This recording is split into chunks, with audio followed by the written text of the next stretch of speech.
Hello and welcome back to Anderson County Serves Here.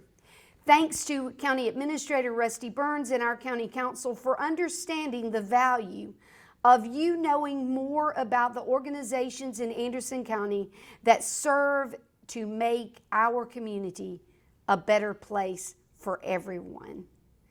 Today we welcome Mike Cannon. Now some of you may know Mike Cannon as the pedal car man, but he is so much more than that. Mike has dedicated the last years that I've known him to being a part of bringing services for what he calls, and we should call, our special friends. He's going to tell us today about special populations, disabilities and special needs, and an organization that he put together serving Anderson, Oconee, and Pickens, Foothills Can. Let's welcome up Mike Cannon. And I love my special friends, as you well know, and I could talk about them till the cows come home, but that's another story there. But one of the reasons that pulled me in is I have two special sons. Brooks is 51 and Ross is 34, and they both live in group homes here in Anderson County. They live in the same development, but about 3 blocks apart. And we moved back to the Anderson area, my wife and I, in 1990. And in the early 90s, I started serving on our Disabilities and Special Needs Board. And I've been involved with disabilities and special needs for that 30-something years. And everybody has a mission in life. And I know my mission in life is trying to help our friends because they can't speak for themselves, as you well know. And we can. And that's, Carol, thank you so much again, because you and I go back to Foothills Can and Tri-County Tech and all of the programs that we've worked on together in the past. And but with our Disabilities and Special Needs Board, I served on that board for about 20-something years, and I felt they needed some fresh young blood on there. And so I just stepped across the aisle and started serving on our foundation. And 3 years ago, we put together a golf tournament, which is called Par Tee, just to play on words from golf. You can get a par, and you got to tee it up to get your ball hit. And it's our Par Tee for our friends. And the first year we had it 3 years ago, our friends, 99%, had never even been on a golf cart, much less playing golf. So a lot were reluctant to even ride on a golf cart. So we had some volunteers there. The ones that did not play, we would ride them around Cobb's Glen on a golf cart. And the next year, those friends were a little more excited and wanted to play. And this being our third year, they're really excited to play. So we learned a lot from the first year. It was a 9-hole tournament. And we learned that our friends could not hold their attention that long for 9 holes. So last year it was a 6-hole tournament, and it worked perfectly. So this year will be a 6-hole tournament, and it's going to be on September 28th at Cobb's Glen at 3 p.m. That's on a Thursday. And we're asking the folks who are playing in the tournament to be there about 2 o'clock. And we have different sponsor levels. You can be an Eagle sponsor for $2,500. You could be a birdie sponsor for $1,250, or a par sponsor for $750, and a hole sponsor for $250. And here's another fun part, Carol, that we have in this, is each foursome must have at least one of our special friends playing in that foursome. So the regular golfers who are out there who have come and played in this tournament before, they're all over coming back. They say they have never had so much fun on a golf course as they do with our friends. So the regular golfers will be playing from the regular tees, and for our friends, we put the tee box about 100 yards from the green and let them hit on in. And our buddy Roger Cox from Granger Nissan, this will be the 3rd year that he's supplied the hamburgers for us. He's got a big barbecue that he pulls behind his truck, and he got a big trailer with a barbecue grill on it, and he grills 150 hamburgers for us each year. And so thanks to them for that. Folks who are watching who would like to register, and here's what one of our forums looks like. and you can see the party at the top. But you may go to our Facebook page, which is Anderson Special Needs Foundation, and you will see this form, and you may download it and print it from our Facebook page. So we would love to have any of you folks who are out there watching be a sponsor, come and play, or just be there. We're looking for volunteers, and we're going to have a good time. I can guarantee you that. Mike, tell us, when we say special friends, what are the disabilities that fall into that term? Question, Carol. And the term friends came about in 2014. I had taken Coach Jones and radio over to Southern Wesleyan University to meet the president over there. Our friend Lisa McWhirter worked at Southern Wesleyan then, and she said, Mike, don't you know Coach Jones and radio? Said the president would like to meet them. Took them over and introduced them to Todd Voss, and we went to lunch there. On the way out of lunch, one of the deans there stopped and asked me, Mike, could you help us build a group home on campus for special needs? And I said, the answer is yes and no. I serve on the Anderson board. You're in Pickens County. We pulled together both counties, Anderson and Pickens County, and we started this project called the Jericho Project. And why do we call it the Jericho Project? We're knocking down the walls of the way people have looked at special needs in the past. And during our planning sessions for the Jericho Project, we kept saying, these are our clients, or these are our whoever. And we said, these are our friends. And so anyone who has a special ability, if you will, they are termed our friends, whether it's Downs, whether it's autism, whether it's whatever, Fragile X, whatever it might be. Any of our friends, even folks who are disabled, not mentally but physically disabled, they're our friends as well, because we want to help anyone who has any form of disability, and we want to help them with that. And so that's a long answer to your short question, but that's how the term friends came about, and we're beginning to hear that term all over now, and we just love it because they are our friends, and you can't do enough for them, as we were talking about earlier. You do something for a friend, and 10 years down the road you see them, and they'll remember you, but you can't necessarily remember them, but they will never forget you for the love and appreciation that you show for them. A lot of people believe that the care for those with special disabilities is all up to the government. But as we know, the government is not the answer to all of our questions and all of our problems. So, Mike, why is that why you do what you do to help raise other funds for our special friends? That you've been working with our friends for a number of years, and that's the truth. Like our foundation that we have is a 501c3. When we formed the Jericho Project, separation of church and state, we had to form a 501c3 for the Jericho Project because the state funds were over here, and we had to go raise money to build this facility that our friends are living in there. And what we plan to do with this money that we make from our party tournament this year is our foundation is going to build a covered shelter on property that our friends with the county have given us over near our disabilities board on McGee Road.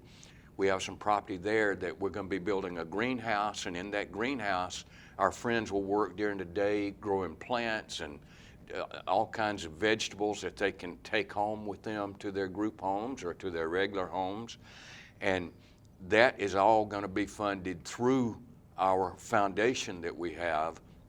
And I want to stress again, that is a 501c3, so any contributions you have to our party tournament, we've got the 501c3 forms for you, and that will be sent to you as well. So yes, that's very important, Carol. We do separate the two, and we have to. And the folks with the county, thanks. You mentioned Rusty Burns starting out. Thank you, Rusty. You've been a friend all the way from the beginning. Starting 10 years ago, he mentioned that the county has some property that they wanted to give to the to our friends, and we now have that property. We got the form signed off week before last, and we're beginning to work on that project. And as I said, we're going to have a greenhouse there. We're going to have a covered shelter for all of our friends. You're familiar with our friends over at the Rainbow Gang here in Anderson. And I talked with Emily Sands from that group earlier this week, and they have been wanting to build a shelter for the friends over at the Rainbow Gang, but they had all sorts of problems and issues. So we're going to hold hands in this one, and they're going to work with us, and we're going to build a shelter, and it will be used for all of our friends, and might even be a source of income for us, because let's say you want to have a family reunion or something. We're going to have a very nice covered shelter there with restrooms, and you could rent that from us, and that money would go to the foundation as well. So we've got so many great things going on and so many great plans that we're excited about it, and being able to be on this program this morning and talk about it is really a blessing, and we appreciate that. Often when professionals work in certain fields, they are very busy serving their clients, their members, their special friends, and they often don't have the time to network within their various professions that are serving like members or like clients. One of the things that Mike has done is create Foothills Can, which is a 3-county collaborative that brings professionals together to talk to each other about the kind of work they're doing, the successes they're having, and the challenges. Mike, tell us about Foothills Can. Could take all day talking about the projects that I work on. And Foothills Can actually came about in about 2015. I had lunch with a gentleman, Jimmy Kimball, whom you know, and Jimmy at that time, and still is, serving with the Barbara Stone Foundation, which is the umbrella, if you will, for Greenville Can. And he told me about Greenville Can, and at that time there were 2 cans in the state of South Carolina, Greenville Can and Charleston Can. And CAN is an acronym for a Collaborative Action Network. So I started working on a collaborative action network for the 3 counties. The very first person I met with when I started thinking about it was Terrence Roberts. And I said, Terrence, I want to be sure that I'm not doing something already that you or someone else is working on. And I explained to him what I wanted to do, and he said, go for it, Mike. So I got together with Ronnie Booth up at Tri-County Tech, and we started putting together a steering committee that you mentioned. And our steering committee is very impressive. Mayor Dan Alexander from Seneca serves on that steering committee. All 3 executive directors from Anderson, Oconee, and Pickens counties serve on that steering committee, along with Galen DeHay, the president of Tri-County Tech. I could just go on naming the folks, but it is a very impressive steering committee that we have, and it's all about trying to find employment and better living plans for our special population that we have out there, or for our friends. And one of the members on our steering committee is the general manager of the Walgreens Distribution Center. And we've all know about what's going on there with the Walgreens DC hiring our friends. And we want to get folks and companies all around these 3 counties to take that footprint from Walgreens DC into their companies. And we've got that happening up at Snyder Electric up in Seneca, where they have about 18 of our friends that come in and work up there on a daily basis. So what we do to get the word out about Foothills Can is we have a quarterly lunch and learn. And our next lunch and learn is planned for Friday, September the 29th. And our folks up at Wild Hearts Equine Therapy, I think, Carol, you were at our last lunch and learn we had. And the ladies who head that up were our presenters at that, and they volunteered to let us come up and have our next lunch and learn up there on September the 29th, Friday, at 11:30 a.m. And the Wild Hearts Equine Therapy is up off Highway 24 in the Townville area. Their exact address, and pardon me for having to cheat a little bit here, but their exact address is 598 Wild Hearts Way in Seneca, 29678, if you want to put that into your GPS. but it's just outside of Pendleton, of Townville there, on Highway 24. And I mentioned earlier some of the folks who are helping with this. What we're going to do on this Lunch and Learn is really something a little different from what we've done in the past. We're going to tag team Dan Alexander, who is not only the mayor of Seneca, but serves on the Voc Rehab program for Pickens and Oconee counties. He's going to talk just a bit about what they do, and he's going to turn it over to Stephen Scruggs with Schneider Electric, and Stephen is going to tell about how they work with Voc Rehab to hire our friends. And then we're going to tag team from that over to Lisa Gillespie, who is over Voc Rehab here in Anderson County.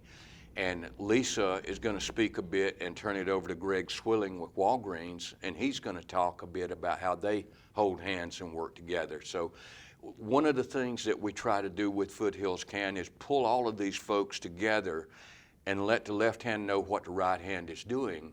A lot of the programs, as you well know, Carol, are out there, but one does not know what the other is doing. So if we can use our collaborative action network to pull those programs together, everybody benefits, not only our friends, but those companies who want to employ our friends. So please put that on your calendar, Friday, September the 29th at 11:30 at Wild Hearts Equine Therapy near Townville, and would love to have you come and participate in that. Lunch will be provided, and so please plan to be there if you can. Mike, over the years with my community work, I've met thousands and thousands of people, and occasionally I will meet someone who is the parent of one of our friends.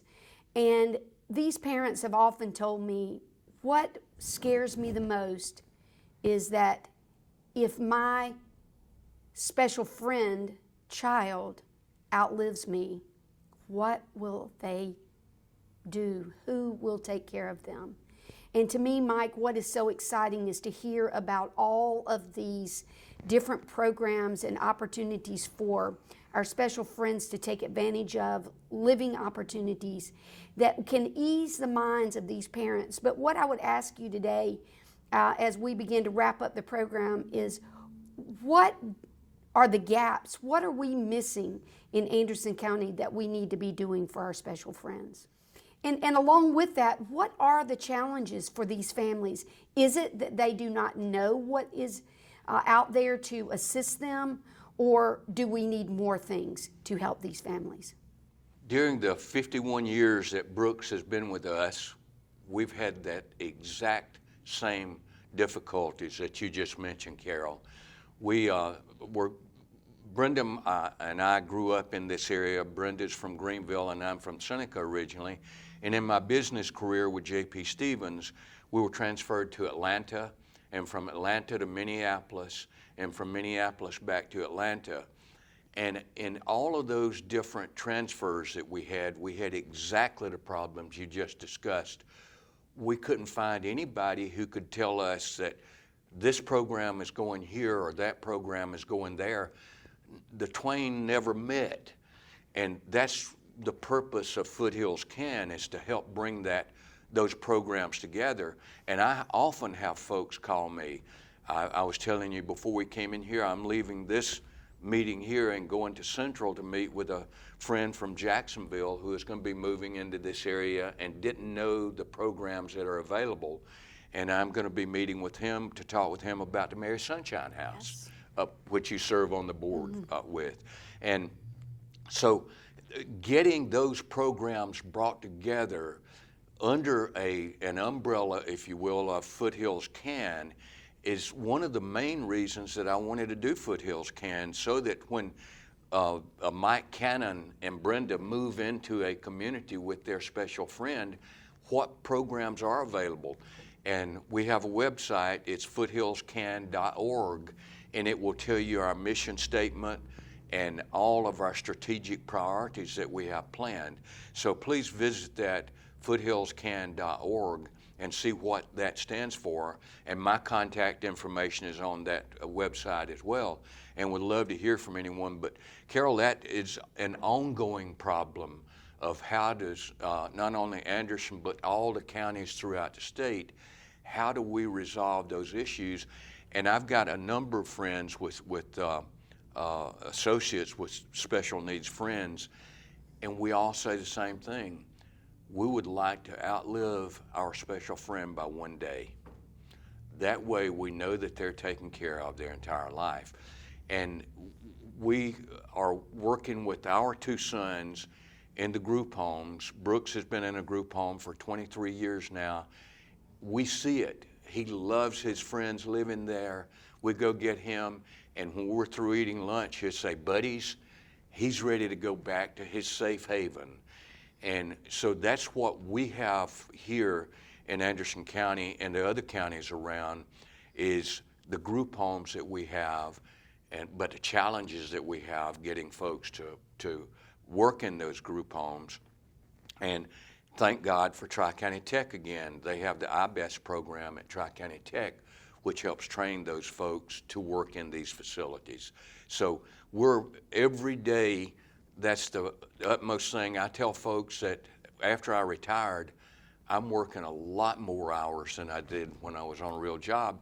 And when I sit around a table in meetings, I love it, because one of the other things I tell those folks is I'm the only one around that table they can't fire. So I got job security. So I love what I do, and I see the results of it. We have a Bible study every Thursday at Concord Baptist Church. Carol, you must come to that. Terrence Roberts came 2 weeks ago, and he said, Mike, I'm coming back. It's at 3 p.m. every Thursday at Concord Baptist. It's called our Thrive program. On the first Saturday in December, we're going to have a special needs Christmas parade. We started this back during COVID when the Anderson County parade had to be canceled. So we said, we got to do something for our friends. So we put together our special needs Christmas parade, which is held every year over at the balloon launch site across from the Civic Center. And it's always the first Saturday in December at 4 p.m. And we have just a wonderful time with that. Our friends get to, last year, we have some of our friends that I know that come to me every time this one lady sees me, Johnny May. Every time Johnny May sees me, she said, Mr. Mike, have you seen Santa Claus? Have you told him how nice I've been and how good I've been? I saw her yesterday at the church, and she said the same thing. And I said, Johnny May, yes. So last year at our parade, I said, it's our parade for our friends. So we had some of our friends on the float with Santa Claus. And anything that we do, like any events that we have, if we open with prayer, I'm always careful to have one of our special friends there to open those programs with prayer. And the same thing at Christmas. We have our friends riding with Santa Claus. Everything that we do is for their benefit. So on the first Saturday in December, anyone who is watching this that would like to have your vehicle, whatever in the parade, one of the funniest entrants that we had was Ronnie Booth. The very first year that we had it, Ronnie, president of Tri-County Tech at the time, came, and he had his Dodge Ram, and he had a little wagon that you and I would love, the little Red Ryder wagon, attached to his trailer hitch, and it's just a small, and he had a little Christmas tree that was lit with electric lights on there, and he had that in the parade. That was absolutely the best. So use your imagination and come and have a good time at our parade on the first Saturday in December at the balloon launch site across from the Civic Center. As we close today, I want to again thank Anderson County Council, our County Administrator, Rusty Burns, Tri-County Technical College and President Galen DeHay, and those at Southern Wesleyan University for all that they have done for our special friends. Now, this segment's been scheduled for weeks, but I had no idea that this would be the week we would lose one of our special friends from the Pendleton area, Randall Ladd. Randall was 59, and he was born with Downs. But I've known him his entire life. He always had a smile, He had a loving spirit that wanted to make you give him a hug every time you saw him. I know today that his family and friends, they're missing him and will miss him every day. And so today I want to dedicate this program to Randall, a sweet, special friend of mine. Randall will miss you, but we know that you're off with your Creator. Thank you, and join us again for Anderson County Serves Here.